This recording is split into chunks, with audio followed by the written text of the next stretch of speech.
Public Radio, 88.9 FM, the broadcast service of Morgan State University, WEAA, Baltimore. 88.9 FM reminds you that the views expressed on WEAA programs are those of participants and not necessarily those of Morgan State University, the staff, management, or underwriters of Baltimore's home for cool jazz. WEAA, 88.9 FM.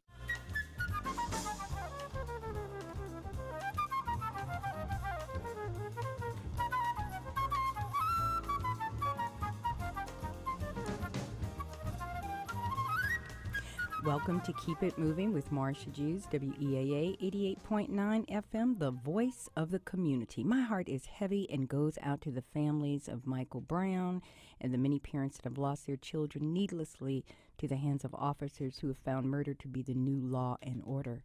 I do recall Officer Friendly, the man in blue hired to protect and serve. He did a sudden death in this new world of RoboCop. My heart is numb to the rhetoric from those whose children aren't black or brown, and fear doesn't need to dwell in their neighborhood or shrouding their children's head. My heart is weary from listening to far too many commentators that are more interested in ratings than in the disproportionate statistics revealing the deaths of babies too young to understand their fate.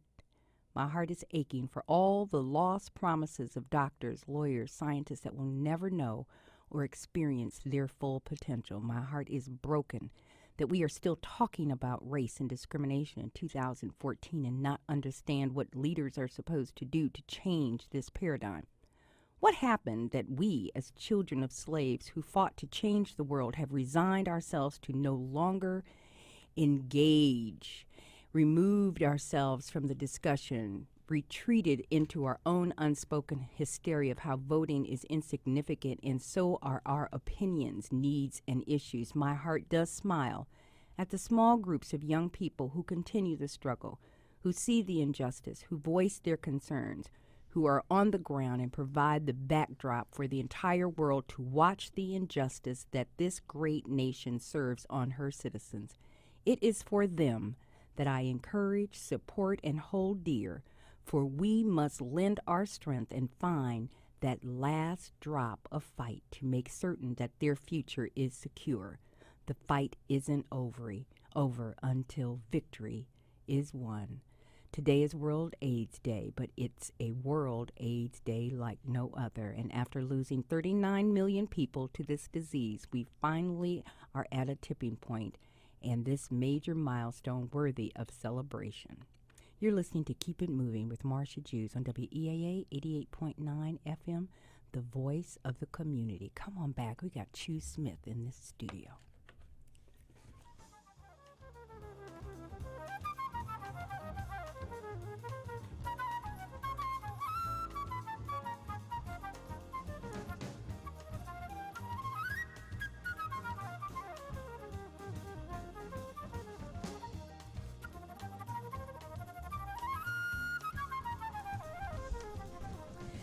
Yesterday, our next guest, Charles Kyu Smith, celebrated his birthday. Born in Baltimore, graduated from the illustrious City College High School, and was so great in basketball that he was recruited by the Harlem Globetrotters and several other American and European leagues.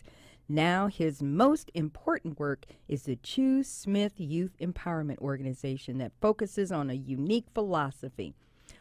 4L, love it, learn it, live it, lead it. You have to go to his website because this man has done so much work. It's just unbelievable. Kyu! Hey, Queen. How you doing, I Marsha? am great. How you doing? Doing wonderful. You have such the greatest spirit. It's always nice to be in the room with you because you really light up the room. You are so humble and so peaceful.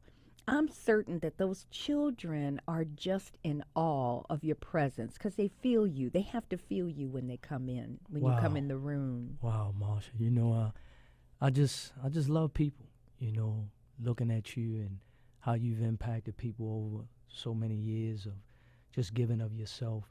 That's what it's about. You pay attention to those that serve and those that's giving and doing more work than just talking, you know. So for me, when my voice is heard, I want to, you know, open my mouth with some substance. So I want to learn and listen, pay But attention. you're doing that, Chu. How many children do you deal with every week Deal with or about, month? we deal probably about 120 kids a month. Mm-hmm. That's a Uh, lot of kids. A lot of children. But our kids need it.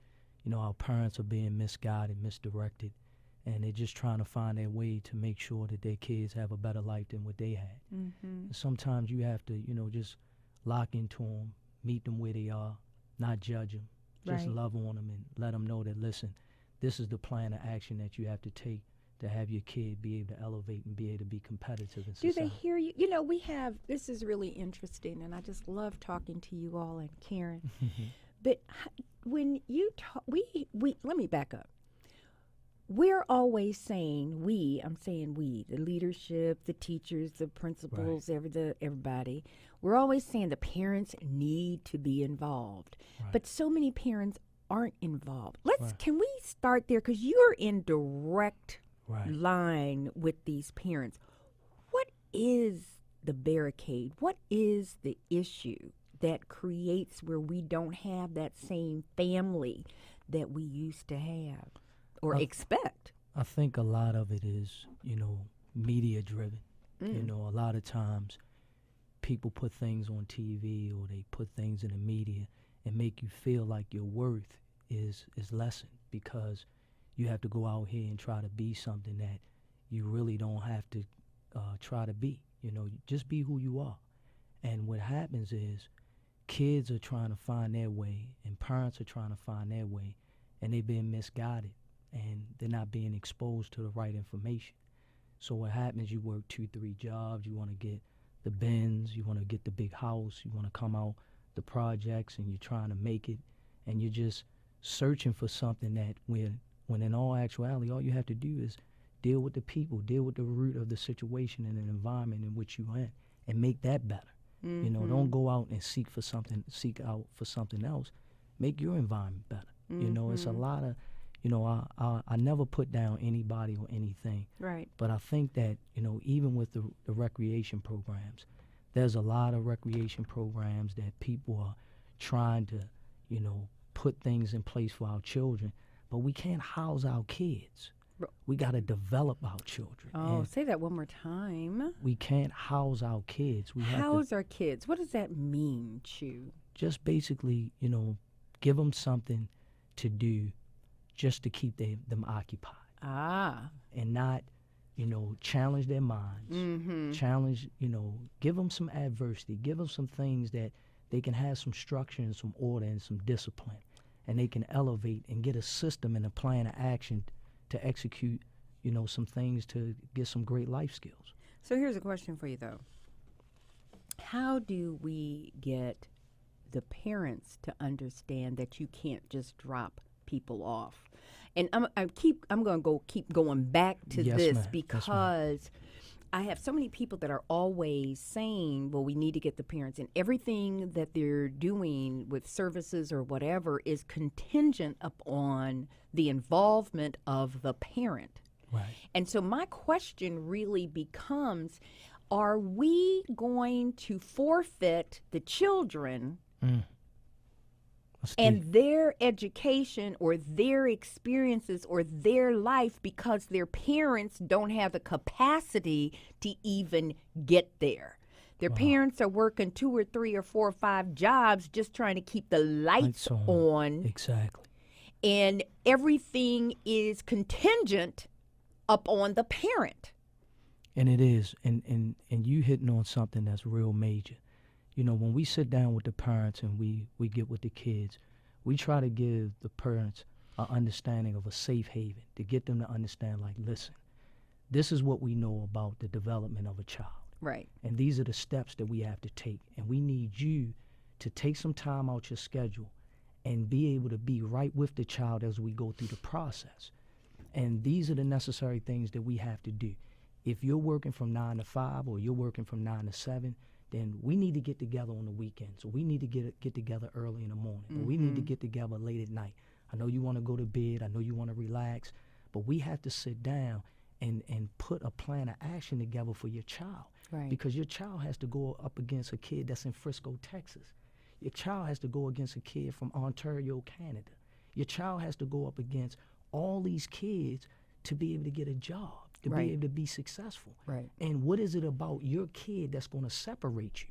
See, Marsha, you create separation because of your intelligence, because of your education, because of all the things that you've been willing to do to make a sacrifice to be better. And we have to create that avenue for our children, and our parents have to see it. See, what we want is that instant gratification. We want the thing to happen on the spot. But everybody wants it to happen. So everybody wants the new Timbs. They want the new this. They want the new that. So we've got to compete with all the gold toe shoe. I don't even know what all this stuff is. Right. It's just like so ridiculous but we're not educating them. So we've got this mixed signal. Yes. We've got a signal that says we're not going to educate your parents. You didn't get educated. We had children earlier than what we used to. Right. And then we didn't have an infrastructure to provide an environment where we could do what we needed to do to give the proper management, nourishment, love, expectation, whatever that you're supposed to give a child. Something disconnected. And so there's this disconnect that in this void, we are losing these children into that void. There's this void that has happened between our generations where our children are stuck in this abyss with no guidance or hardly any guidance to be able to pull them out and put them on a path, say, for programs like yours. Yes. I mean, you're touching on something that's very sensitive to me, because I think that, we got to get outside of ourselves and we got to start paying attention to the child. Too often we go back into our time frame. Well, back in the day, we did it like this, and back in the day, we did it like this. But it's not back in the day Right, anymore. It's right. today. The world and these has kids, changed. exactly, and we have to adapt to the change. These kids are faced with challenges that are, beyond your understanding at times. Right. Some of these kids are faced with, back when we were coming up, it was 80-20. 80% everybody was doing what they supposed to do. Then you had 20% that was kind of, or it may have been 90-10. Right. But now it might be 40-60 the other way, or 50-50. And kids are looking at us and they're saying, well, we didn't wake up that way. We Right. weren't born this way. Right. We didn't born into poverty. We didn't born into racism and struggle. That's something that's been a learned behavior. And I think that us as adults, all the great things that manifest within us and the things that God gives us these gifts, we have to learn how to get along with each other, agree to disagree, to put something in place that's going to be sustainable.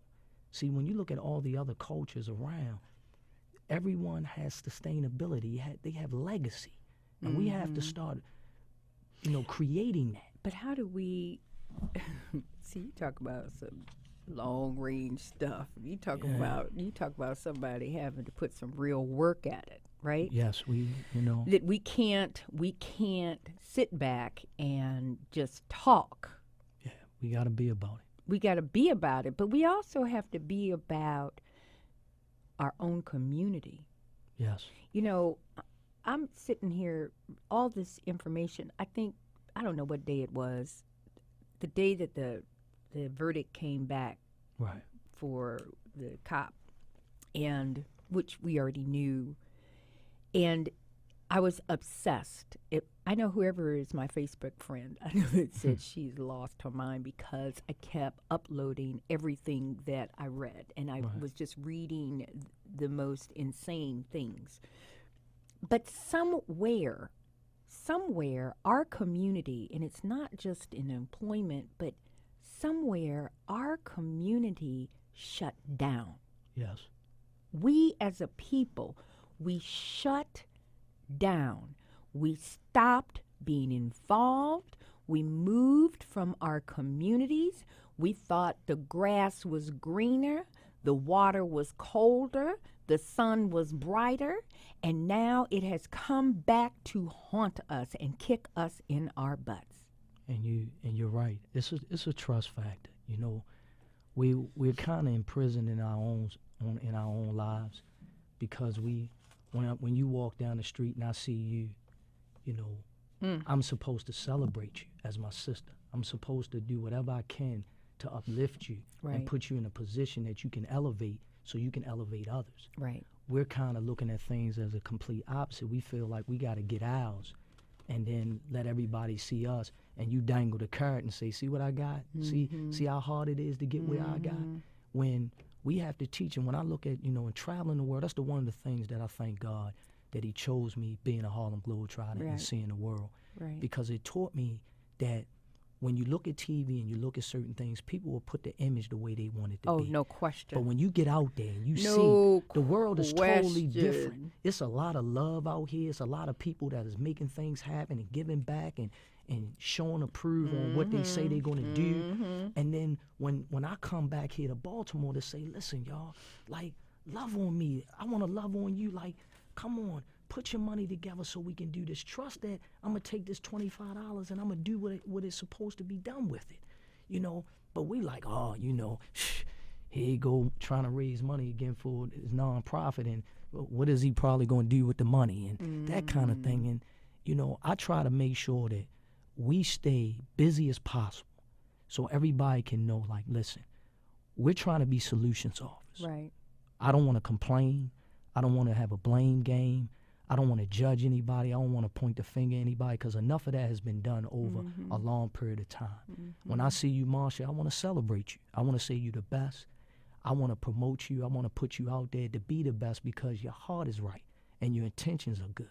And when we can get a group of people like that collectively, and people can see us making things happen, that's the thing about power that's so influential in all our lives. When you have power and you have money, and you do it a certain kind of way, now you dictate. Now, instead of people doing it this way, they're going to do it your way, because they see the movement. They see how things are evolving. And we got to teach our children. We got to have development classes in that. How do you talk to people? How do you relate to people? How do you help people? Please. How do you make adjustments to people? Like I tell Karen and my staff all the time, don't talk to me about what they did. What part did we play? Because I believe that That's you have the too. intelligence to see that person for where they are, not knock them, not beat them down. But I think you're smart enough, and God has given you the gift to say, okay, listen, I see that this person may be weak in this area. So what I'm going to do is counter that with some positive reinforcement to put them in a position where they can see the good and where we're supposed to and go. You know, at home we always talk about, you know, that, and it's really about the Bible. A soft word turns away wrath. Yes. And so, you know, learning how to just talk to people and being kind to one another, being sensitive to one another and how people feel, and being sensitive to other people's feelings is really critical. But and it's hard in some environments if you are in pain. That's, you know what I'm saying? So hurt people. And, you know, you say that all the time, and you know, it's like it really isn't just lightly thrown out.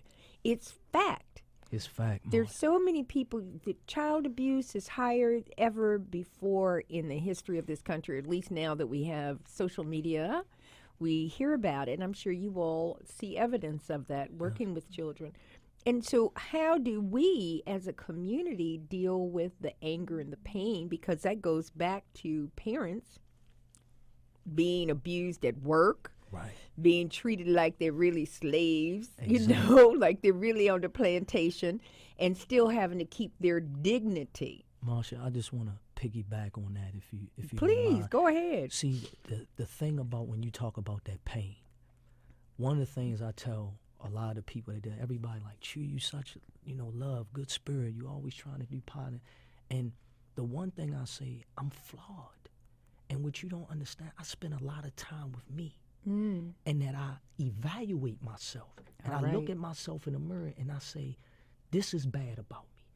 This is wrong about me. That's hard to do. Wait with you. That's hard to do, to look in the mirror. But I got to do it, because the only way that I can be a change agent, I gotta make some provisions for myself. I gotta look at me. And you've got 3 beautiful children. Thank you, ma'am. Thank you. And that's another. They teach me. Yeah. My oldest, she balances me all the time, and I'm like, wow, how did you? Okay, I'm sorry, baby. You know, I'm not gonna talk at you. I'm gonna talk to you. And she shows me that all the time. That listen, you can teach me. And see, that's the thing about the youth. The youth are out here dealing with situations that we have to listen. Man, and they're smart as a whip. They're smart. They're brilliant. We went to a thing at Woodlawn where we seen the Black Wall Street with those kids. Those kids was brilliant. But all you hear about Woodlawn High School is that's the ghetto county school. No, those kids they were off brilliant. the hook. They were brilliant. doing things and work out there. They're developing those children. The administration's developing, and those kids want it. See? Children want to learn. They want They it. want the opportunity. But they want to see Marsha Jews, but they don't want to see her talking. They want to see her working. They want to see the Marsha Jews. When I look at you, I see your work. It's not the fact that you're a great speaker, you elevate people. It's your do. And see, when I can see you without you talking, now I can say, okay, that's an example I can follow. Now when I teach you, it's gonna be E.F. Hutton. See, people say to me, "True, they only listen to you because you're a Harlem Globetrotter and you're a celebrity." That ain't the reason. They're listening to me because I'm being consistent with everybody. I don't care if you're the best kid athletically or the kid that's not that good athletically. There's life lessons in all of it, and that we have to treat people as we see, and we have to have a standard, and all of you have to meet that standard. Right. So when we sit down and talk about the development of your program, what is it that we need to do? I know you have a program coming up, and you're one of the first people I know that be playing it 6 months out. I love it. My man said, I'm going to plan this 6 months out. So you've got your big fundraiser coming up. Yeah, I have our 10-year gala, and, Marsha, I just want to thank you and everybody. I mean, it's been a long journey, a lot of time, energy, and money that we've put in to get to this point. And we have a beautiful event that's coming. We have Joe Haskins as our keynote speaker, and all the great work he's done for all the people here in Baltimore and the state of Maryland. We have Tommy Ford, one of my best friends from the hit show Martin, and he's going to come and MC. And he's funny. Yeah, he's funny. So we want to bring that laughter and that joy. And we have Cherie Johnson, that's with ABC2, that's done a lot of great work with the education portion of the community. And then we have Larry Lancaster, that's going to do a little light comedy. Then we have Mesa. She's going to come out and give us a couple songs. Then my good friends that grew up with me, the Choir Boys, they have a powerful song that they want to sing on my behalf. And then we have a lot of honorees. Okay. We want to honor some of the people that have given a lot to us in our organization. We got Shalonda Stokes from Graybo, we're honoring. We got Ben DuBose from a governor of AAU for the last 25, 30 years. We have Steve DeCrashro, a good friend of mine that owns all of Ruth Chris here in Baltimore. We have Jack Young that we're going to, city council president. Anthony Rosso, partner at Venable. So these are people that have sold into. And Donnie Glover. And Donnie Glover. Oh, sorry, big brother. Can't forget about you. Oh, he knows you didn't forget. Yeah, and our great friend Donnie Glover that we're going to celebrate. And these people need their due because they don't do it for the glory. They do it because... They do it because of the love. Now, how do we get tickets? You can get on our website, truyouth.org, or you can contact us at our office at 443-450-3961 or 410-458-2660. The tickets you can't talk about price. Okay. No, I wasn't going to. Okay. I wasn't going to do that. All right. No, ma'am. All But I was just saying the tickets will be going fast because we have a lot of, prominent people that people want to see and want to be a part of what we're doing. And so what's the date of this again? April 10th, 2015. I love it. So we have plenty of time to have you back and to make certain that we're on top of and checking all your pulse of everything. Yes, and please just take a look. I'm going to be doing a lot of funny things where I'll be posting on Facebook. I might be outside in the snow. I might be having fun and just talking about the gala and just talking about some of the things that we're doing. So just want to thank everybody for your support and love and the birthday wishes. Wow. I didn't know that, people thought of my birthday and thought of me that way. Well, because there we was love tons you. of people that And you've set a precedent. Don't go anywhere. I got to get this next guest. Yes, Stick ma'am. with us. You're listening to Keep It Moving with Marsha Jews, and we have Kenneth Moore, who is with us. We have the Black Film Festival here in Baltimore. Kenneth, are you with us? Yes, I am. How are you? I am excited. The Baltimore International Black Film Festival. You've got a lot of good stuff going on. Absolutely, absolutely. We're excited as well to bring this festival to the city of Baltimore. It's been a labor of love, and it's coming to fruition on Wednesday, starting with our first film at 4 p.m. Okay. at the Charles Theater. All right. Now but you're going from December the 3rd through the 5th, right? Yes. Okay. The entire festival includes several screenings of films, both short films and full-length films, and we have several receptions, brunches with the filmmakers, and a party to close out the festival. So it's an entire event, including the main part of the festival, which is screening of the film. So now, I don't know anything about a film festival, and I want to be involved. What can people expect? Okay, one thing is these are independent films, and many of these filmmakers, these are relatively young filmmakers, pretty much at the cutting edge of their industry, students of film, students of cinematography, and storytellers, activists, journalists, if you will. Many of our young or independent filmmakers are journalists. They're kind of in that vanguard of bridging the gap between what we see on the news and the real story. So they go in and tell these documentary stories in a way that the news may not be covering it.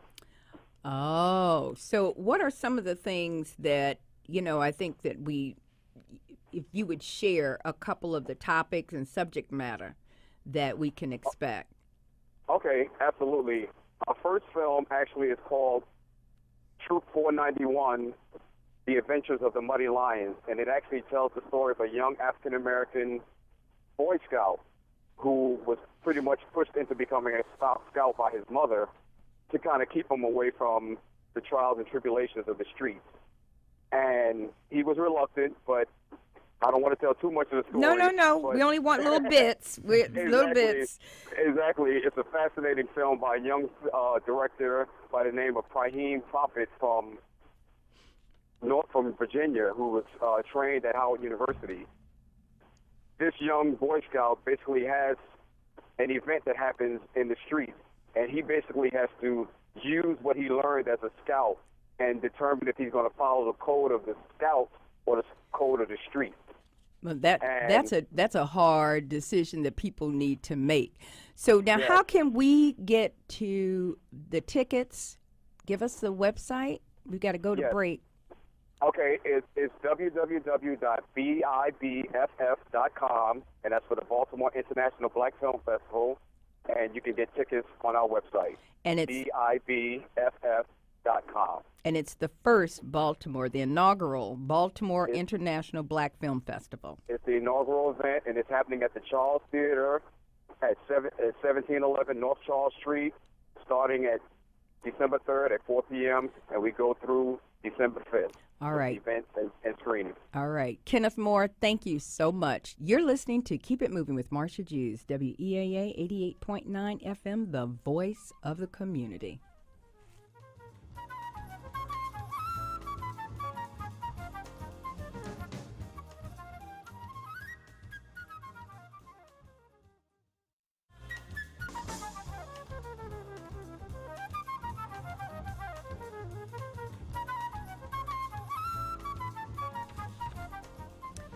Welcome back to Keep It Moving with Marsha Jews, WEAA 88.9 FM, the voice of the community. Our next guest is the president and CEO of the National Minority Business Council, John F. Robinson, and he has been doing some incredible work since 1972 as an advocate for minority and women-owned businesses. He's promoted supplier and workforce diversity, leading the development of programs, education and training, and international trade. And they work closely with minority and women-owned businesses that need assistance with certification and helping them to understand the whole contracting process. Hello, Mr. Robinson. Hi, how are you? I made it in the nick of time. Manhattan was all tied up with the the AIDS. Oh, right. They had celebrations, and all the major arteries leading out of Manhattan were blocked, and so on and so forth. But I sort of anticipated that, so your staff people, I told them, that 7:30 would work better for me, so I made it, and I'm happy to be on your show. Well, thank you very much, and I appreciate it. I know that this was, it's a difficult time sometimes, especially rush hour in Manhattan. Yes, I don't care what day it is. Yes, trying to make it through that city is an effort. So now you all got together and created this organization. We had the chair on a couple of weeks ago, but yes. What do you find is and I love the whole concept, because we are now looking at what we're supposed to be doing in the development of our own communities and our own businesses. Mm-hmm. What would you really say is one of the top 5 challenges that a minority or women-owned business might have today? Yeah, I think first of all, starting from the beginning, a minority business or someone interested in getting involved in minority business or business in general needs to get into a marketplace that there is growth, whether it's in the IT field or the leisure field or dealing with the baby boomer community with services or products. And then I think it's, once you've done that, and then you've done your market research, let's say you want to get into IT type of servicing. So you want to make sure that, do you want to your business to serve the small to medium-sized market in IT, whether it's software development or equipment installation or putting in phone systems or whatever the case is to make sure that there is a market for what you want to do in your community. And then secondly is to write out that business plan. If you need help in doing that, contact the Small Business Administration in your area. Most around the country, there are regional offices, district offices. They offer free workshops and pre-business planning. They will assign a counselor from the service corps of retired executives who will work with you at no charge and helping you develop your business plan and to put that in place. And then once you've done that, then you should go about either incorporating your business idea or at least registering it with your county. Let's say in New York City here, and you live in Queens, you would register your business with the county clerk of Queens and do that and get yourself a separate bank account and phone number, stationery, and what have you. And in terms of financing, you can look at possibly getting, if you have a credit card, getting more of a line on your credit card to help meet up your startup costs of your business. Or now with this new concept of crowdfunding, you can put together a package or get help from one of the many consultants who do crowdfunding, which is basically... Are those really working now? Yes, they are. Some of them are very successful. Mm-hmm. Some you can raise... one of our members, he raised $5,000 to launch a what he calls a diversity comic book geared towards children to get them, learn diversity and get along with other children who don't necessarily look like him, or whatever they. Also, they're used in some of the schools as teaching instruments. But then there are other cases we have read and seen and heard about.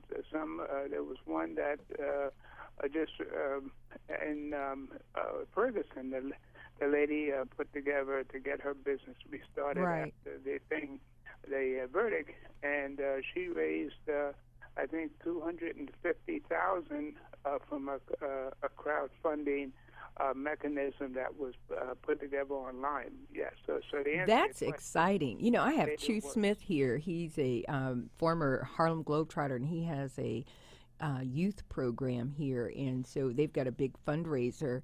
So, with the kids that you were talking about, the funding for small business that you have in the incubator.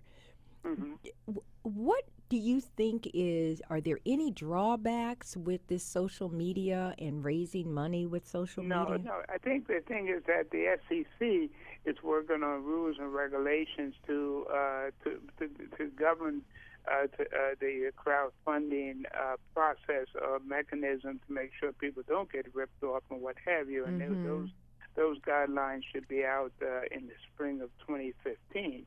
But in the meantime, if you're trying to raise any money through crowdfunding, you have a short window of about 60 days. And if you don't raise the required money that you have put as your goal, then you must return back the money to the people who have invested in your idea immediately. So there are certain mechanisms in place that prevent people trying to rip people off and going to Hawaii someplace. Mm-hmm. Well, so now here's another thing. What made you all create the incubator? Well, the Global Business Center is a place where we have member companies who are members of the Global Business Center, and these are people who want to take their business global, whether it's Vermar Cosmetics, who just received her second order for her cosmetics product out of Beijing, China. There are other companies who are selling a light bulb company, the LTV, I think LTS, whatever the lights are, selling in China.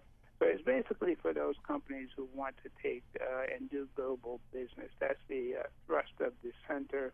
These are companies that we are working with, Mr. McClain and Mr. Jones. So now, this has been a long time that you all have been doing this. Right? Well, the NMBC has been in business since 1972. Right. And we've been assisting minority and women-owned businesses and now veterans in the area of procurement, advocacy, business development, global business trade, business development, and other related services. We have a women's business committee that does an annual women's business leadership conference every year. And we also do what we call procurement opportunity luncheons with major corporations, bringing their supplier diversity people in to speak with our people to let them know what opportunities, let's say, that may be with National Grid or Colgate, Palmolive, other type of companies. Mm-hmm. And then, of course, our real big event or big a program that's coming up. Yes, our annual luncheon, which is on February 26, 2015.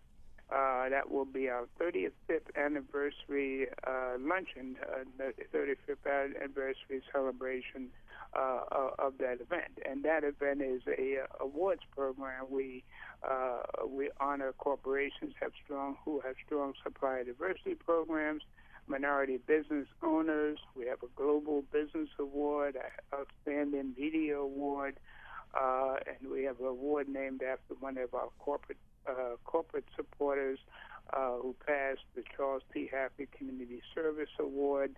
And then we have attached to that luncheon a expo that the companies can participate and have a table. Oh, that's great. Have a table, to put out their goods and services. That's going to be at the Marriott Marquis Hotel in Manhattan at 45th and Broadway, and there's information on our website, nmbc.org. Okay. John Robinson, thank you so much. I'm going to have to get up there and see you real soon. Oh, please do, and we're going to share this program with our own media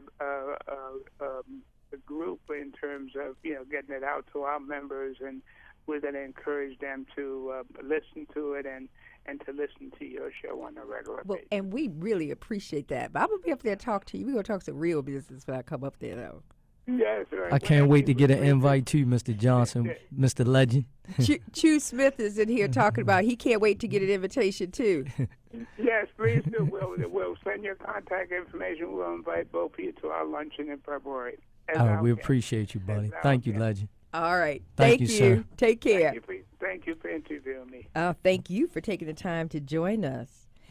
And we have Miss Kesi Gibson, the founder and creator of Kyu Melange collection. She is no stranger to the world of global fashion fusion. It's literally in her roots. Growing up on the island of Jamaica, she experienced firsthand the fusion of diverse people and cultures. And now she has this incredible business. Miss Gibson.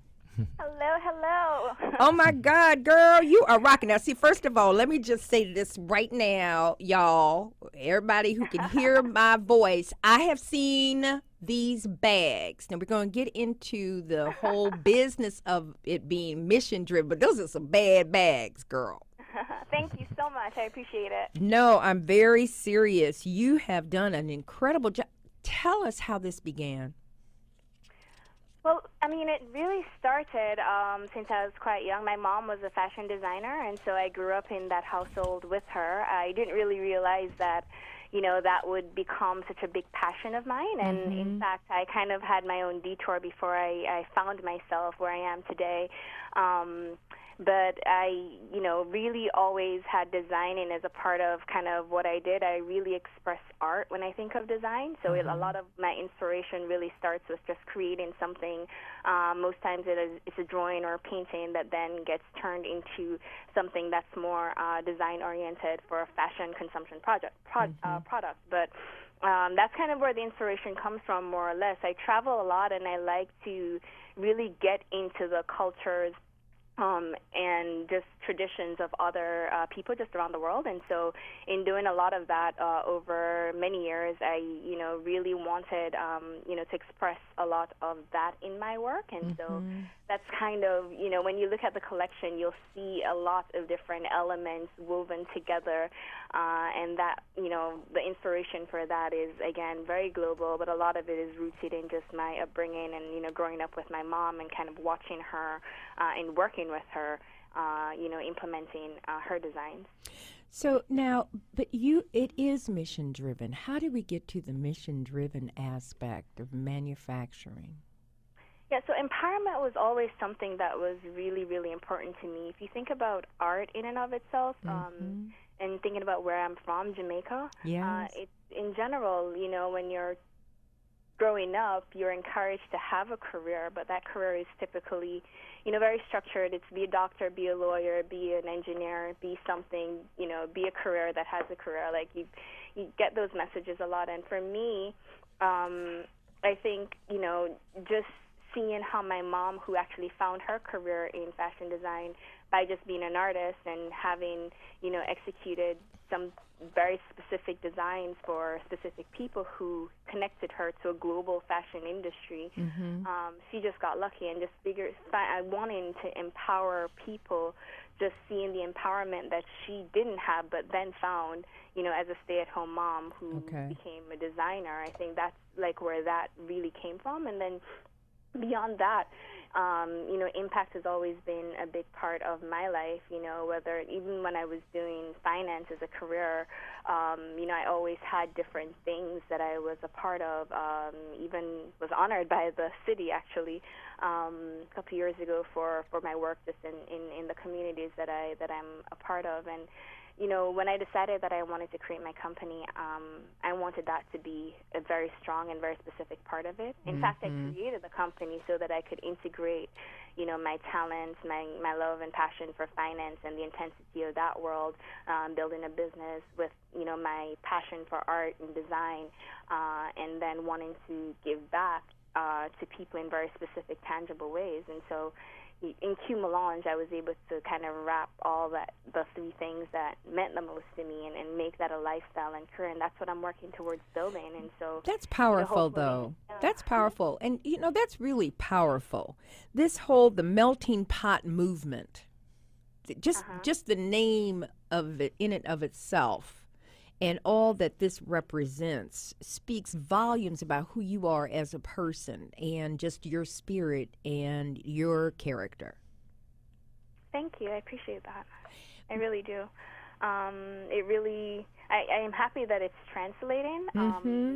Right now it's definitely in the formative stages, and we've gotten really good response from specific people who we're aiming to partner with to make it a reality in the way that we hope for it to be a reality, to have the impact around the world that we want it to have. And so more on that in 2015, but it's definitely something that is very inspiring, and I'm happy that, if I'm able to really execute this.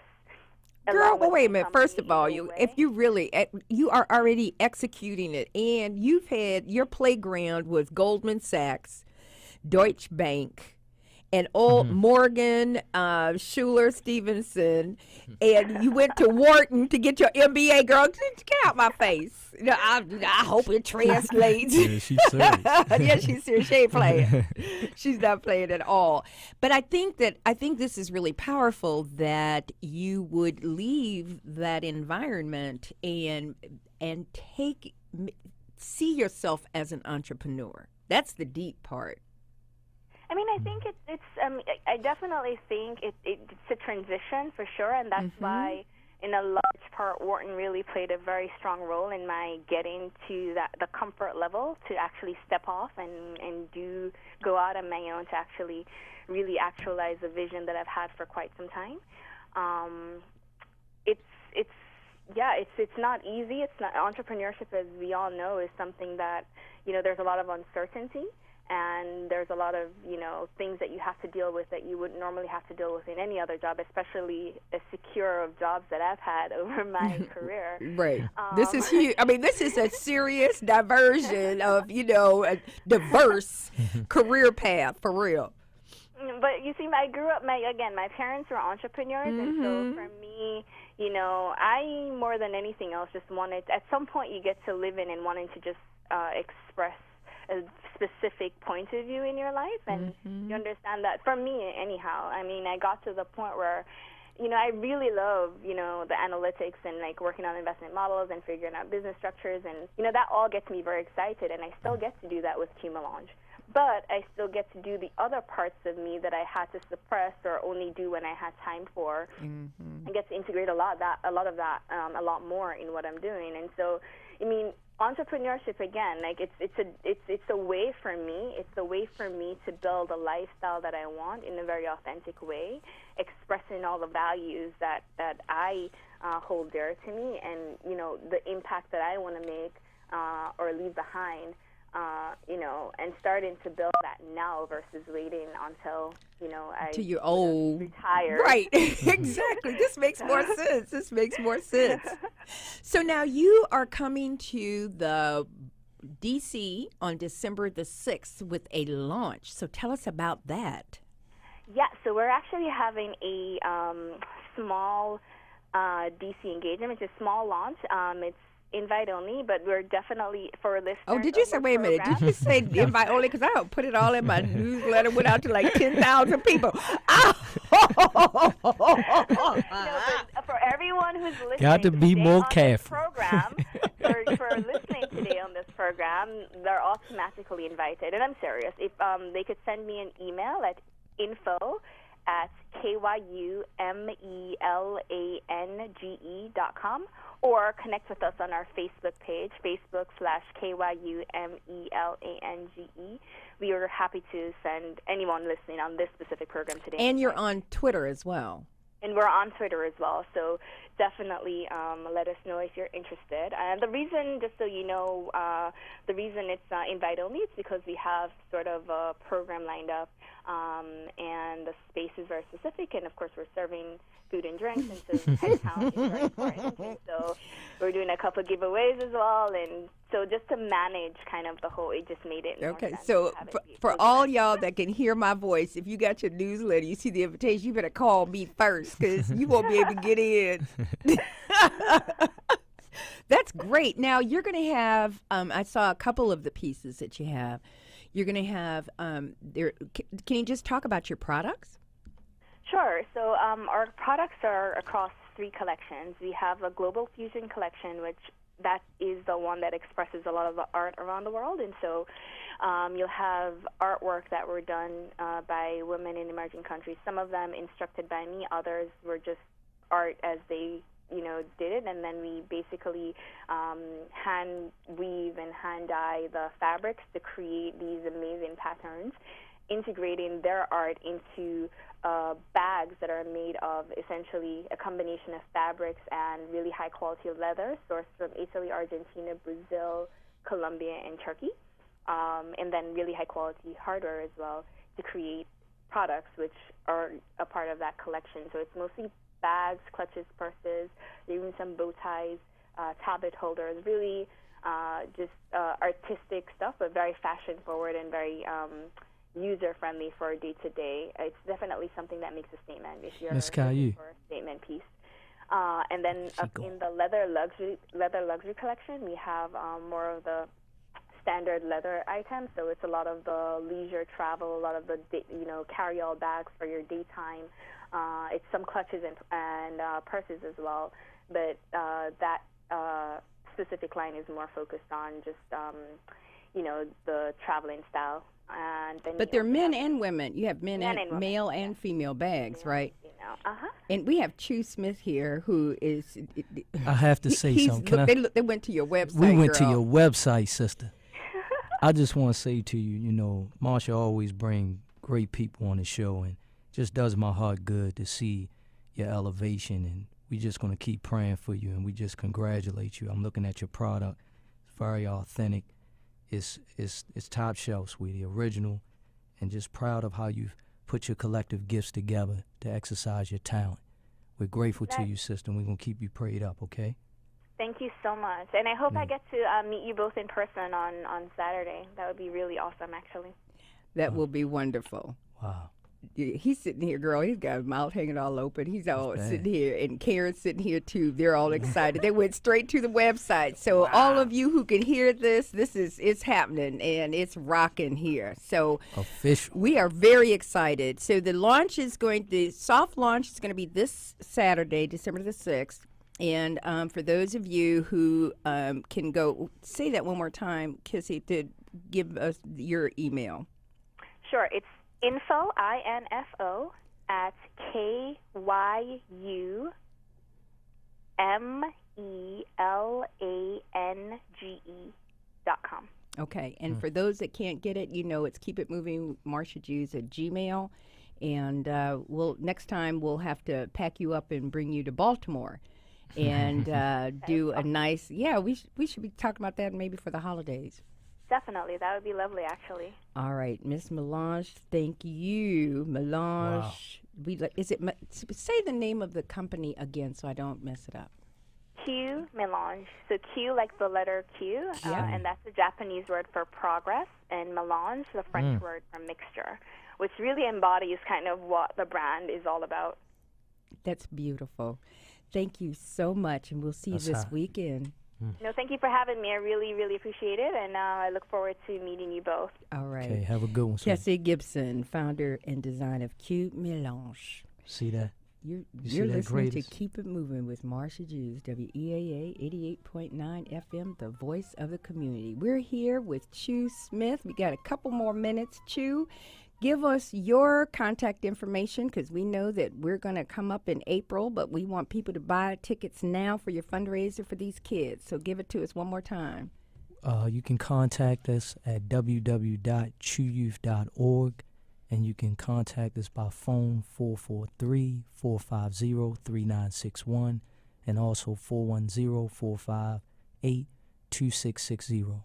Look forward to you all coming out, and remember, April 10th, 2015 at the Baltimore Harbor Hotel. Please come out. We love it. Chew Smith.